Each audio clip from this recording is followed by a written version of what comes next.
So my neuroscience wasn't helping me so much with my near-death experience, or maybe it could help me a lot if I was a materialist, which I wasn't, because they would say, then, well, you were not a no, I wasn't. I always read philosophy. I was always, but abstractly.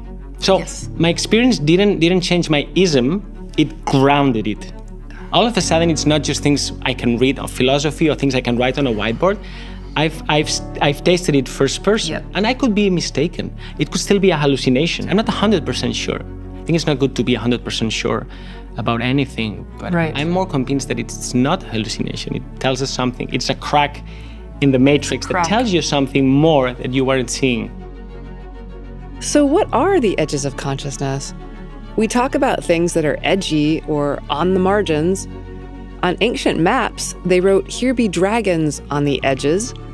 But those edges are also called the frontier, where we discover new things. My guest today, Alex Gomez Marin, is a modern-day explorer of these very edges, asking what's beyond our five senses and our material reality. A physicist and a neuroscientist, Alex leads the Behavior of Organisms Laboratory in Alicante, Spain, and serves as the director of the Pari Center in Italy. His groundbreaking work spans neuroscience, physics, and the study of consciousness. I'm your host, Elizabeth Rovira, a clinical psychologist, yoga teacher, and graduate of Harvard Divinity School. I am forever curious about experiences of wonder and awe and how they transform us.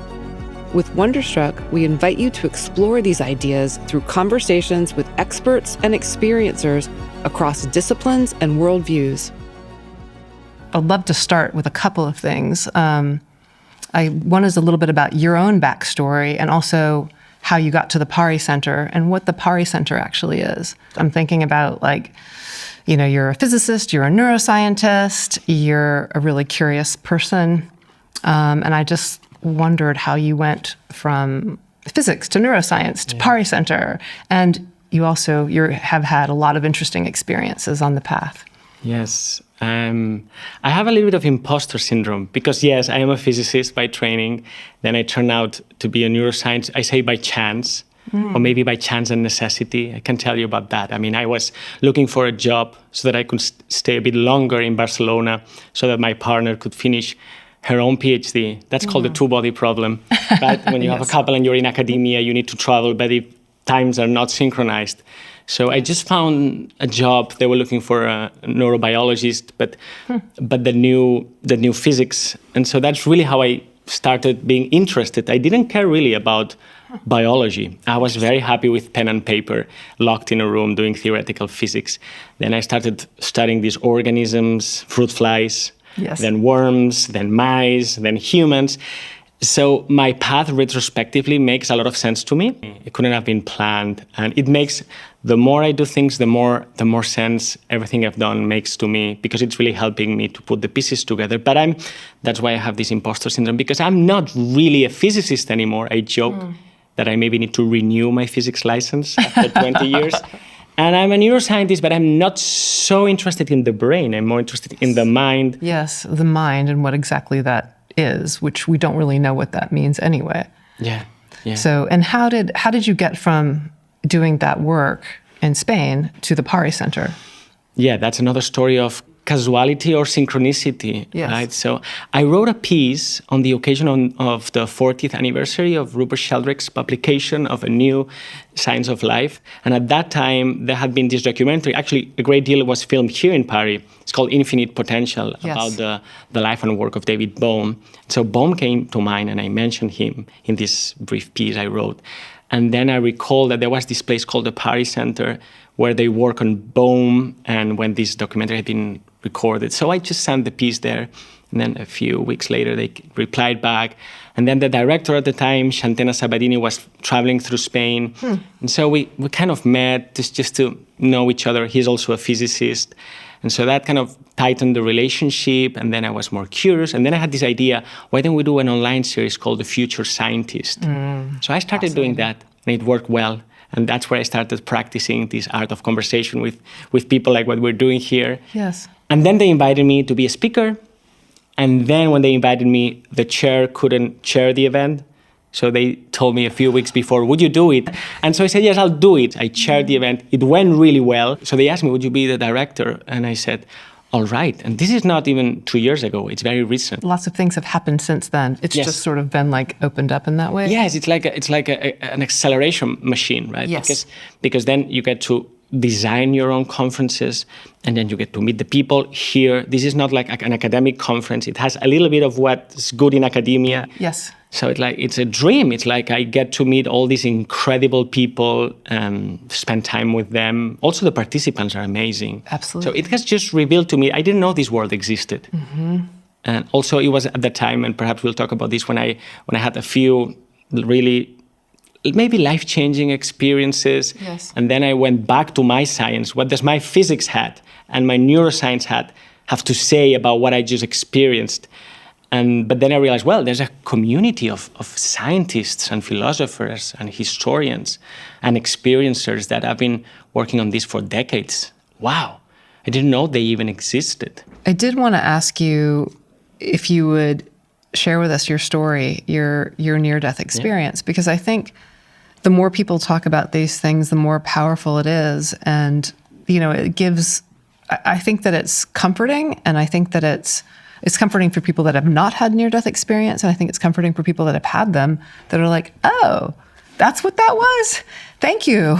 Yeah. Sure. I don't want to be flippant about it. I almost died. That's a big deal. Yeah. I lost a lot of blood. I had a leaking in my stomach. We didn't know where it was coming from. I mean, it wasn't like I was in the middle of the road with a helicopter picking it up and seeing my body, which some people experience. It wasn't that. It was more like a slow fading of my energy. And so I spent a few days in the hospital while they were trying to figure out what was going on with me. First, before I tell you the near-death story, which is short, I often don't tell another thing that I had this kind of dream with incredible animals in a place very, very similar to this town, which I didn't know by the time. But anyways, so there's these huge animals with fire in their heads. Imagine like a super tall elephant with the head of a giraffe, hybrid giant animals with fire in their heads. And they were just putting their head down onto my head and putting that fire on my head, and it wasn't burning. So I don't know how it felt then, but I think it has a lot of meaning. I haven't been able to tease it apart. But when did that happen to you? A few hours before I had my near-death experience. Oh. So I had this dream, and I don't dream a lot, and I don't remember it, but I could tell you, as you were saying at the beginning, that felt pretty real and not like any other dream. And so these animals were putting fire in my head, one by one, and then they would walk by, and then they would become carpets, and they would fly to the mountains. Wow. I had this vision, whatever. But then I had the tunnel vision. So I had the typical near-death experience, and I don't think I knew that was so typical. Like I saw the light at the end of the tunnel. So yeah, can you describe it? What you saw tunnel? I wasn't in a tunnel, I was in a well, so I was looking upwards, and there was this circle of light coming in. It was yellow light. And there were 3 people just looking down. And I know who they were. They were more like spiritual guides. But you know who they were. I know, but I don't usually say who they were. Sure. No, but they were like spiritually very significant to me. Okay. Like big people, right? Okay. And they're waiting for me, and I knew it. We didn't speak. That happens very often, the way people describe it. It felt telepathically. Yeah. So they were kind of saying, but they weren't saying, okay, we came here to receive you, you're coming. So I was looking upwards, and I decided that I wasn't going, like not yet. And then I came back. So it was really brief. When you decided not yet, do you remember them saying like, okay? Actually, I knew why I was there. I knew why they were there. I knew what was the deal that could happen, and simply I refused. And then I came back. Yeah. That was really it. Okay. But then I realized, oh, wow, that's what people call a near-death experience. Yeah. And then when I started thinking, well, what was that? And again, what does neuroscience say? Yes. What would my colleagues say? What would I say about what happened? And then I discovered there's this huge field of research on near-death experiences. So you didn't know anything about that No, research. And it's huge, and it's well done, and there's a lot of data, and they're very respectable people. It's like, wow, Yeah, this can University be of done. Virginia Yes, has a whole yeah, division Bruce of Grayson. studying it, right? Yeah, Bruce Grayson, Bruce Grayson. Tim Van Lommel, and now Sam Parnia, and they're all Yeah. these great scientists and doctors who've been really pioneers for decades. And you said it's unfolded over time, Yes, like how it's impacted you Yeah. and how you've looked at. understanding the significance of it, understanding the gift that it is for me. Yeah. So I decided to write my near-death experience in a Spanish newspaper, for a Spanish newspaper a year later, when it was the 1 year anniversary. Oh, wow. So Okay. there's an aspect of it which is like, oh wow, like, Yeah. a scientist that almost dies, but then a huge group of people genuinely want to know because they've had it themselves or their family members have had it. There's always somebody, Yes, you always yes. know somebody, There's always somebody. who knows somebody that Yes. this has happened to them. Yes. And so That's then what's- when they read it, they say, oh, wow, like, we're not that weird It's not after crazy. all. And so because I started talking about it, then people talk it back. It's like that's the trick. Yeah. And I was very surprised, like, people I cannot name, but like people in the Institute of Neurosciences where I work and in other places, they would come and say, wow, it also happens to me, and thank you for sharing, because now I feel I can share it with you. Which is, it's a bit strange, because why would they need a scientist to say it so that they can tell their own story? We're all equal, right? But I get it. Okay, now I've said it, and you think you're not that crazy or that stupid, because these are the fears that people have. Yeah, it's a white coat syndrome kind of thing. Like, well, if a scientist says it's okay, I guess maybe it's legit. It's Because not. for so long, and we were talking about this at the beginning of this conversation, for so long we summoned the expert to tell us the truth. Yes. And Right, we've right. been very dismissive. Yes. But now when we start to listen, then people start telling us When these we things. start to listen, I think it's important to bring in that you kind of were studying as a traditional scientist, for lack of a better way to say it, right? And that you had this very profound experience. That would you say that it kind of flipped you, or that it challenged you in a way that you were like, oh, Yes. You mean my near-death your experience? near-death experience? Yes. Yes. But it took time for me to realize what that had done to me. Interesting. So it was life-changing in a way, as I mentioned, but it wasn't that I came out of that transfigured and Yes. like with kind of a vision. I feel I came back from that place dusted with some sort of golden, dusted with gold. Like things started to happen more quickly, easier, and so it accelerated what had been cooking for many years, I would suppose. So it took away any obstacles. It was sort of like cleared the path. It cleared the path, and ironically, I had got tenure very few months before I almost died. It's job security, because then you can have a basis to really pursue the unknown, right? Exactly. Okay, so I got that. Yeah. And then a few months later, I almost died. So I felt, okay, you've been given a ticket for 40 more years. I was about to become 40. So a ticket for maybe 40 more years and the opportunity to spend time with my family, because my little ones were really little. Now, I got tenure and I just came back from this. So it's like, well, what am I going to do with that opportunity? It's like a double opportunity I have now. Plus, what is that experience, as I was saying, how can I interpret it based on what I've been trained as a physicist, as a neuroscientist, and what fits and what doesn't fit? But of course, it took me some time to recover. I went through surgery, and so I was really weak. So it wasn't like I came on like full empowered about this. No, I just discovered that all these doors were opening, and that It's I like was an unfolding. yes, I was into that path, whether I wanted it or not, and I really wanted it. And so, it's so curious to me, because it's like when something like that happens, I mean, how did you, when you went back and looked at your training as, say, theoretical physics or neuroscience, or just what you knew about the world at that time, to apply to your experience, to what extent did it help you? Because I imagine that it gave you some help. Yeah. I like this question because it's a way of being kind of compassionate and empathic about the orthodoxy before we want to go beyond it. But we're trained, and maybe that's a good thing about being trained as a physicist, that you can entertain this crazy shit in a very rigorous way, and you have the respectability. Yes. We are a little bit at the top of the chain. Absolutely. And okay, we can play with that, we can criticize it. But look, physics has done amazing things. Now, if we move to the neuroscience is a bit different because it's dominated by neurobiology, by a more reductionistic and mechanistic and materialistic. I call these three things the unholy trinity, right? Yeah. So basically what they mean is if you study a system, it's usually a living system, or a mind, the way to do it is you need to cut and break things into parts, which we can understand because you decompose a problem so that you can solve it better. Mm-hmm. The challenge is how are you going to put it all together? So that's reductionism.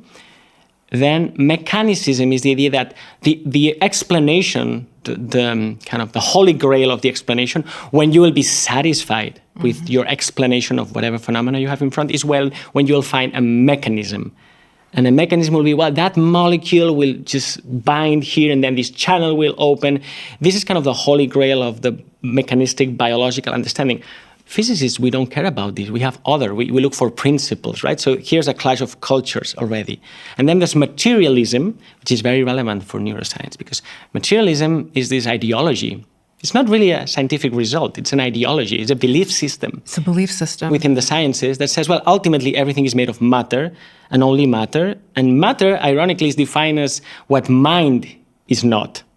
Right? Unconscious, doesn't have any purpose, there's no intention. So my neuroscience wasn't helping me so much with my near-death experience, or maybe it could help me a lot if I was a materialist, which I wasn't, because they would say, then, well, you were not a materialist. No, I wasn't. I always read philosophy. I was always, but abstractly. So yes. My experience didn't change my ism, it grounded it. All of a sudden, it's not just things I can read of philosophy or things I can write on a whiteboard. I've tasted it first person, yep. And I could be mistaken. It could still be a hallucination. I'm not 100% sure. I think it's not good to be 100% sure about anything, but right. I'm more convinced that it's not hallucination. It tells us something. It's a crack in the matrix that tells you something more that you weren't seeing. Yes, and I really appreciate you saying that about having like the openness, about saying like I'm not 100% sure, but wow, did it feel like it was really real? It was really real. And it makes sense, like almost like you feel like I know it, but I want to be open to, let's see, what could it really mean? What does it mean? Does it mean beyond more than what I experienced? And what is the context? And what is the context for it and how to understand it? Yes. So I think that's great. I think that's wise. But I want to go back. You said something about, if you're a scientist, it doesn't necessarily mean you're a materialist. Yeah. And like, that's this thing. I think that there's a lot of criticism about science as only reductionism or as only materialism. And it's like you were saying, like theoretical physicists or even just scientists, they're inspired by an idea that comes from somewhere that they might play it out. But what I guess I would like to ask you, what is science? Like, how do we understand what science is so that we don't just think it's rational materialism or reductionism? To start answering your question is to compare it to maybe religions. And I do this a bit provocatively, but it's like when you say, well, what does religion say? You would ask, well, what religion, right? Because there are different kinds and different, within religions, there are different, ways of approaching the same. With the sciences, it's the same, but we don't like to say it because it's very convenient to scientists and to politicians and to power to speak of science as if it was kind of some sort of idol.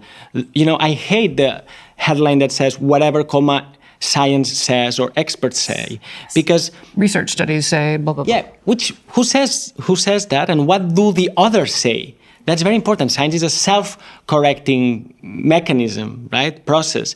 So there are many types of scientists, and me having swum these different waters, like physicists are very different from biologists or psychologists. Yes. And even within physics, it's not the same if you're a high-energy physicist or a fluid mechanicist or a material physicist or a thermodynamicist. That's why I agreed to talk to people. Also, I enjoy it, but also to please explain to the general public that science is not only what you see on stage, like backstage, people are screaming, pushing to each other, they know something is not going well, as in a theater, right? And this is very important to understand how science works, what they find, what we tell, the socio-political aspect, what's rewarded, where are the grants. It's a mess. Otherwise, you're naive for your entire life as as a person or as a scientist, and you don't understand why we aren't making progress or why don't paradigm change. Right. It's because science it has this human aspect. Science is something that is human, exactly. Yeah. It's like it's a human activity. It's not a God or a truth. Well, people, I think, oftentimes feel like it's like an ultimate truth. And it's not really. Just like you're saying, there's that whole backstage running around trying to make it work. It's like, that's a human endeavor. Okay, I want to be a scientist, but why did I ask to be indoctrinated into materialism? Right. Did I ask to be indoctrinated into mechanicism? Did I ask to be told that if I want to be a proper scientist, I cannot be religious or spiritual? So all these things that need to be kind of unlocked so that we can appreciate, again, the pluralism. You can be a scientist and you can believe in God or in whatever, in crazy shit, and you can be a scientist and just adopt another philosophical ontology and be an idealist or be an experientialist. And it's very interesting because most of my colleagues, they would say they don't believe in anything, which makes me laugh, right? Oh, they do? Oh, they don't have beliefs. It's just that they don't realize that they have them. It's very dangerous. Absolutely. Because how could you not have one? You're a human being. You've got to believe in something. You're functioning in the world in this way. That's so interesting. Yeah, and to think that you don't have a belief system would feel, I mean, even if you're just like believing in your own family or you believing in yourself, whatever it is, it's like, it would feel very flat or boring in a way, even mechanistic, not human, not alive somehow. And I guess that's too part of why I like bringing the more holistic pictures, because it's like wanting to make it feel like it's more alive and impactful and with meaning, because that's what we're doing as human beings. I mean, I think of it as a psychologist, we talk about, people are like, oh, I don't have any anger, I'm fine. And you're like, yeah, I don't know.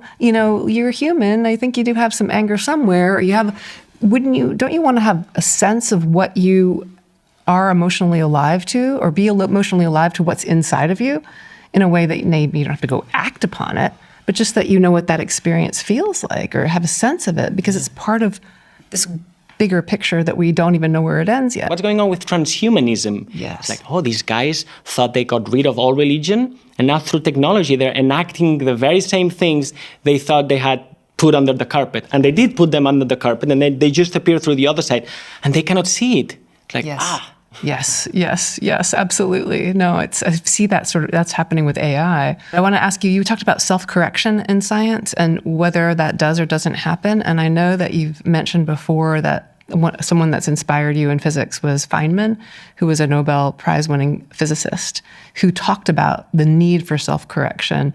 And are you saying you just don't really see a lot of that? Like the ability to be wrong or question yourself?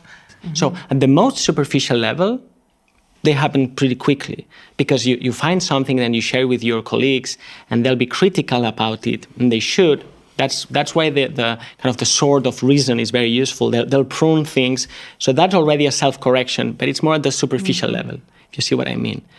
But then the self-correction at the deepest level is these other isms that we were talking about. Like, you've done a lot of science, but then when do we change the worldview? Like, changing worldview, it's not the same as changing your experimental design, right?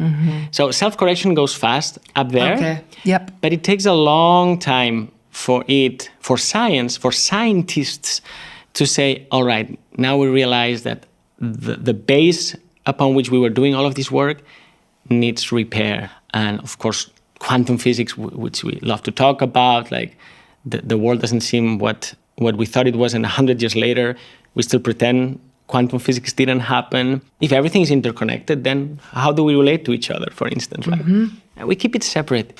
How do you integrate everything and, like be able to function? Because there's ways in which it can just be very overwhelming, right? Like, it's interesting. It's very interesting that we do split off things all the time with what we can handle. We have to have on a certain sense of our blinders. Yeah. But like, how do we like incrementally integrate some of these things in ways that start to shift the paradigm so that it reflects human experience, the extraordinary experience that is ordinary or happens more and more. And you were talking about how science or things challenge and over the years, and I know you've spent some time talking about the whole thing with Galileo and why we think the way that we do. And there's that there's that thing that people say, like the shocks to our humanity was like, Copernicus is, saying like, the sun doesn't really revolve around us. Sorry. Or, Darwin, like, you evolved. You weren't like just put on the earth by God. Or, you have an unconscious. You don't really know what you're doing. And it just feels like those were big shifts. And we've sort of more or less gone with those. Do you think that we're on the verge of another one? Yeah, I love this question because I'm not sure. Yeah. I wish we were. So like we all want change to happen, but not too much, right? It's like we still want to feel we're within our habitual, familiar, and that applies to home, and that applies to science, and that applies to the intellect. So we all crave for a paradigm, well, not all, but in these kind of circles, like the PARI Center, supposedly the people you talk to, we all want the paradigm to change. But then when we realize that means we need to change too, and that floor underneath us changes, it's like, well, not that fast. So as you were asking this question, it came to mind another metaphor or image would be what's called the psychedelic integration. Yeah. It's spoken about a lot today, right? You do psychedelics, and then once it's finished, it's not finished. You need to integrate what that meant. Well, maybe the same thing, and I just thought about this now as you were telling me this. Maybe the same thing needs to happen with scientific ideas and paradigm changes. It's not just that it changed. Maybe it already changed, but we need time to integrate the change. Right. And this time can be a long time. Well, the fact that it's just, when I started doing this podcast at first, it was only 2 years, but people really do want to hear about it. People are curious. There's something that just something feels like it's missing in a way. Yeah. I'm not saying that the paradigm shifts and, we're done. It would keep unfolding over time. And, I had this, so when I was flying here, I was reading The New Yorker, like pick up a magazine at the airport, right? And, I don't know what it's going to say, but I have to just read this to you because there's a philosopher, a political philosopher and a philosopher of social science at McGill University. He's a professor emeritus. His name is Charles Taylor. He's 93 years old. And so there's an article he wrote in the article by him in The New Yorker. And I just have to read this to you because I was like, this is cool. Philosophy of social science, right? He won the Templeton Prize at one point.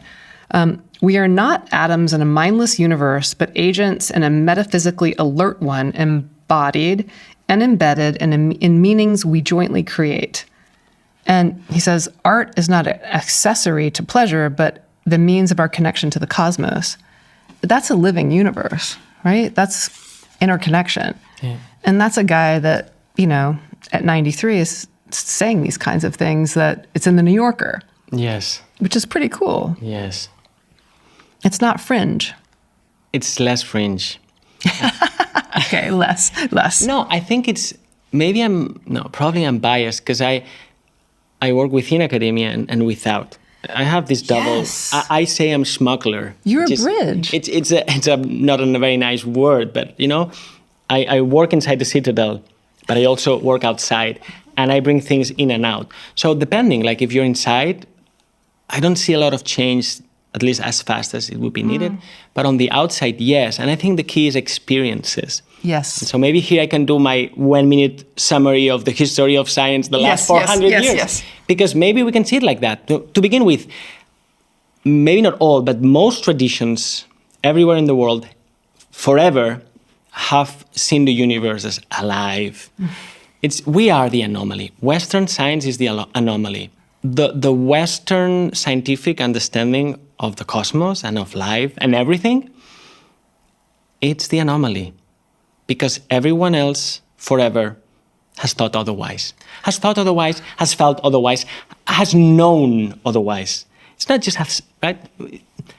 Now then, from this point of view, when I understood this, if it's correct, maybe I'm wrong, but it's like, wow, science is this weird thing that has happened over the last 400 years.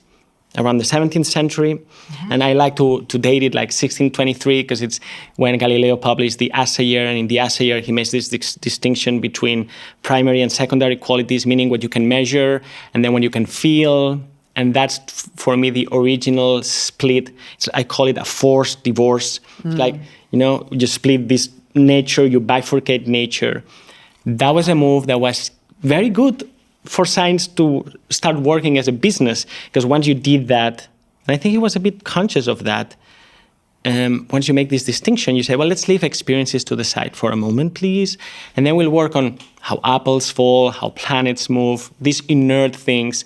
So physics is developed, chemistry is developed, on top of it biology, on top of it psychology. This is the 400 years of the history of science, Western science as we know it, being the greatest of anomalies, because we left to the side the very same, you could say, faculty that allows us to do science, which is being conscious beings. And we forgot. It's like a story, and we forgot. But sooner or later, and there have been attempts for this remembrance to come up to the surface, and then we just kick it down again.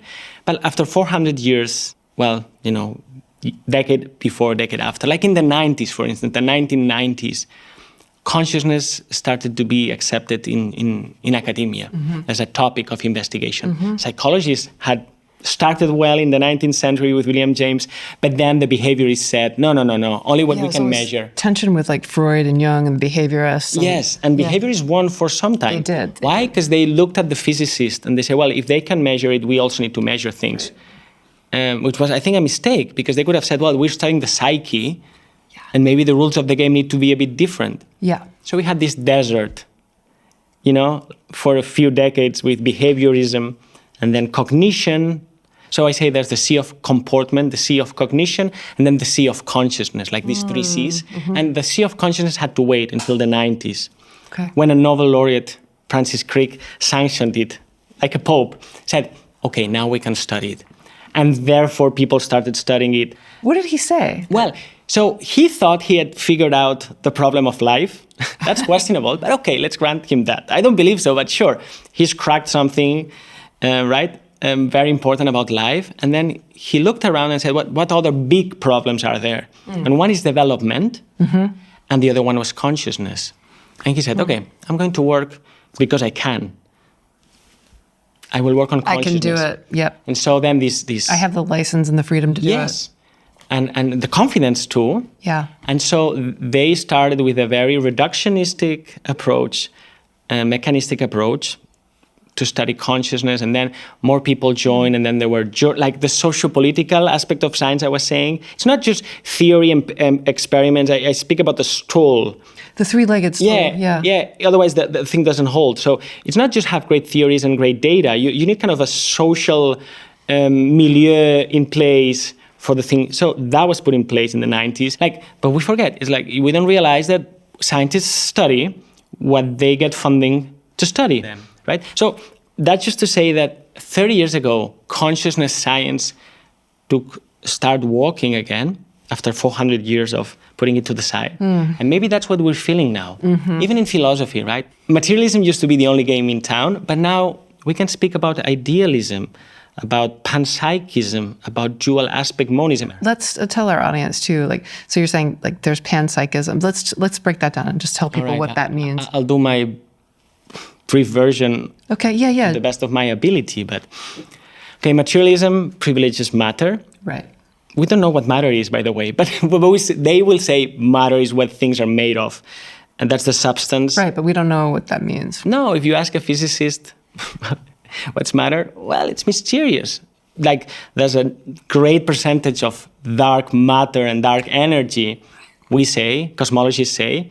It's just what's missing for their equations to work. It's 90-something%. Yeah. It's not a small anomaly, right? So anyways, but they would say the world is really made of matter. And the important thing here is that matter is that substance, that kind of stuff that has no purpose, no intention, no awareness, and also something very important that's externally related, meaning that if that's a piece of matter and that's a piece of matter, they don't care about each other.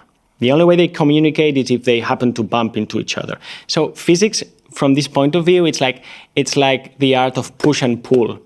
And by the way, that's what prevents us from understanding these kinds of experiences that seem to transcend space and time. Because often there's no mechanism or contact, but that's materialism. Right. Idealism kind of goes to the other side and says, no. The only thing that's really real or at the foundation, it's mind. And then they need to explain how matter comes into being or how things appear material. And idealism is a bit made more respectable recently, and there are different strands, and it has always been there.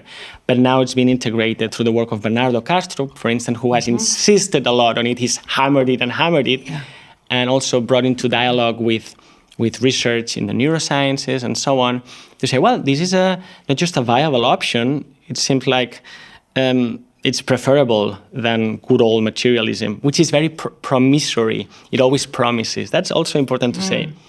The business trick of materialism is to say, not yet, always tomorrow, I joke. It's always tomorrow. Like, we're on the verge, just give us a few more million or billions and we'll figure it out. They promised that then when we would sequence our genomes, we would know everything. It's going to be Disneyland of curing and then, it's a bit more complicated, but just give us more time. We got it. We just need to figure out the details. So that's the trick of materialism. It becomes promissory materialism. Okay, idealism. But then in between, there are other isms. Another one is pan-experientialism. And sorry about that, but pan means everywhere. So it's the idea that experience or a protoform of psyche is everywhere. Is in the universe. But then the materialists make fun. This is like a little Game of Thrones. Yeah. This could be told in this fashion. Then the materialists make fun of the pan-experientialists and say, so you're saying this glass of water is conscious? Ha, ha, ha. It's like, no, we can be more sophisticated than that. But the idea is we start with experience everywhere. Yeah. But then the pan-experientialists have other problems to solve, which is, so how do you make... I have my own experience and you have yours. And so what's cutting them and what's saying from here, there. Also when objects or when elements get together, how do they create greater minds and so on. So they also have the philosophical problems. And then maybe another ism we can mention is dual aspect monism. Yeah. Monism, there's just one thing, but it has two aspects, dual aspect. It smells a little bit like dualism, but it's not dualism. Dualism is Descartes, is the separation. It's in a way Galileo as well. There are two things in the world, the forced divorce. The material stuff and competence on exploiting that is for science, and then the soul, and that's for religion. Okay. And we're all happy for some time. Now, materialists make fun of dualists because they say, so then tell us how the body talks with the soul, and we know souls don't exist and da-da-da. It's kind of funny. It's like as you're talking about, like you're saying Game of Thrones, like there's this camp, this camp, this camp, this camp, this camp, and they make fun of each other. And it's like, when do they listen to each other? They don't. Because, that's what's missing. Yeah. I mean, we don't know which one is right. Maybe they're all right in some kind of interesting, integrated way. But how are you going to get there until you actually can hear what the other person's saying? I mean, it's just kind of almost like, couples therapy for ismists. Yes, with grievances, misunderstandings, ridicule, different temperaments, right? Different life histories. Yes. But then there are these dogmatic skeptics that they just want to debunk everything. And so apart from fighting them with reason and philosophy, you also need to understand where are they coming from. Right. Maybe they feel betrayed because they believed something and then they turn out to be false. There was a scam, and now they have this, right? But you're right. We should talk more, not talk more, listen more. We don't listen. I think you're right about that. I mean, I wonder about that. I think that's really interesting what you said about feeling betrayed. Like, why do you ridicule or hate on something? It's because it's coming from some place where you feel like you've been really wronged and hurt. Yeah. You know? So it's curious. And ego. And science practiced in a macho way, just like, let's do it. And in academia, it's a lot of like that. Yes. For good reason and for bad reason. Right. I try to integrate them. Like, sure, when you present in a seminar, you're taught that when you finish, you'll be beaten intellectually. And that should be fine. Like, it's not against your person, right? So we're trained in the sword of reason again, right? Yes. But also there should be other modes where we can listen, we can be more empathic, more entertain options, do not seek certainty and clarity and closure so fast. And these are more feminine, and I don't want to get into male, female, I just say feminine aspects, right, of the whole, but they are more silent and they don't speak that loud, and so they're not that visible. but great advances require that kind of understanding, listening of how nature works. When you say that, it makes me think of like contemplative learning. I mean, we don't just learn through reason, we learn through like internal awakening, contemplation, and, you know, other ways as well. And I just think that part is missing. You know, someone was talking to me about the current state of our education, like pedagogy today, and how children learn and what they learn. And it's just like we talked about this briefly, like kids are born and they have these great ideas and they have like this fantastical sense of things and they're really alive. And then there's almost this way in which they go through the education system and they unlearn so that they can be given what we think we know, right? Yeah. And we don't have that method where like there's like that child-centered or way in which awakens on the inside instead of just being imposed upon from the outside. And I think about your research on EOV, which would love for you. I mean, it's basically being able to see without your eyes, which seems kind of like, what? Yeah. Could you just tell us a little bit about that? I think it's really fascinating because I have a thought about it too, but I want to hear. All right. Okay. So this is just one way of naming a phenomenon that we don't know where to put and how it works. And you could even say whether it exists, if you want to be skeptical about it. Sure. I've seen it firsthand and also third hand, you know, like we do the first person and second person and third. So I'm trying to study it objectively, but also entertain it subjectively, which means trying to practice it myself or just listening to people who can do it and spending time with them. You're doing both. Yes. Is that what you mean by transmaterialism when you're in your way of studying? Like looking at the experience and studying it more objectively? Yes. Yes. What people say, they feel, they experience.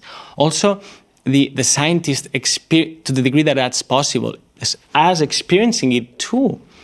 So it's the how, not just the what. It's the how, it's the method. I'm not even sure that the scientific method will remain like this forever.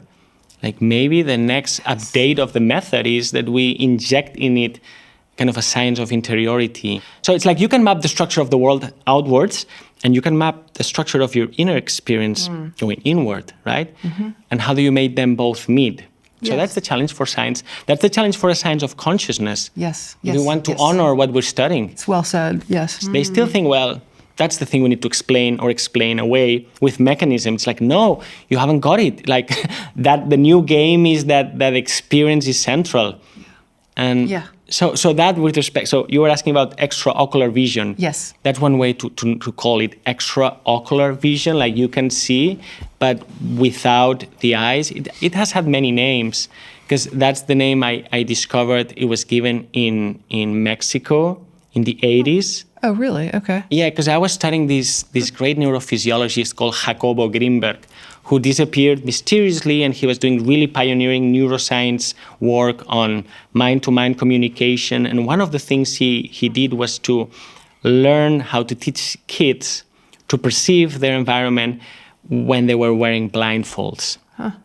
And of course, that's problematic too, and the skeptics would say any stage magician knows that you can use So again, we need to navigate doubt and belief. We need to be rigorous and open-minded. But anyways, the point there, and that's why I am so interested in this phenomenon, is that if it happens, if it's true, it immediately refutes materialism. And it refutes the dominant paradigm in neuroscience, which says mind is nothing but what the brain does. Right. Because if I can perceive information beyond the five senses, which is what's allowed, anything else, well, there are five, and then there's interoception and proprioception, but that's towards the inside. But towards the outside, because of this mechanistic view of nature, the only way I can know what's going on outside is if it's, if it's smell, if it's touch, if it's hearing, if it's vision. Now, if I shut them all off, and that's the empirical game, can you make sure everything is off? And if the person can still perceive information in a reliable way, then what's going on? And the answer is we don't know. But anyways, we don't know. We need to study it. That's we why we need to study something's it. Going on. Something's going on. And so I've seen kids, and I've seen adult people. In particular, I'm friends with a blind man with whom, I ask him to do things, and we check it out, and we crank up our controls.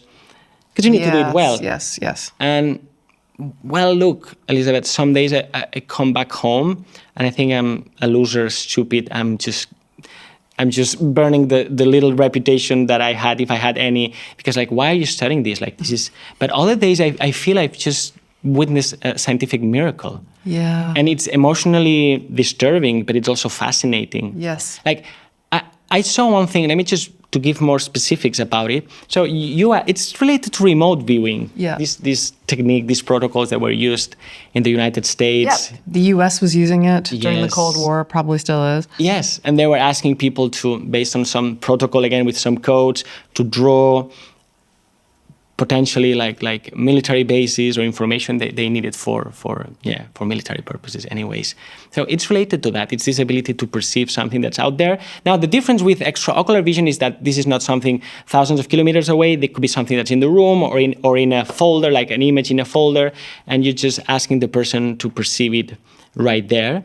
But you can do it in space or you can do it in time. So one thing that really blew my mind is that you can ask people to draw, and what I'm going to say, it's hard for me to say because it's quite impossible based on most of what I've studied and learned. You can ask a person to draw an image, and when the person is finished, you can say, okay, now we'll choose the image. So then you draw a random number, and then from a pool like the lottery, from a pool of images, let's say 30 images or 50 images, you select one, and then you compare it. And then you need to have a system of judges who would score it. And they really coincide. I mean, if it's once, it could be chance. If you do it 2 times, 3 times, 4 times, and then you do the proper statistics, well, it's pretty amazing. It's like they are grabbing that information, not just in space, but also in time. Now, your eyebrow went like this. Like, what do we do now with this? It's really baffling. What do we do now with this? Yeah. What do we do? Write it off, dissociate. Or you get an award. Well, but the award was to actually propose the idea, and that's of course good, and it's welcome, and it also gives visibility and gives maybe some credibility. Some credibility, sure. I'm really grateful for the IONS Prize, the Linda O'Brien Prize, to study this. Also, look, the prize was not to come with a result. It was to, that's very interesting. I don't know if people sometimes realize that they say, they're giving you a prize for your findings. No.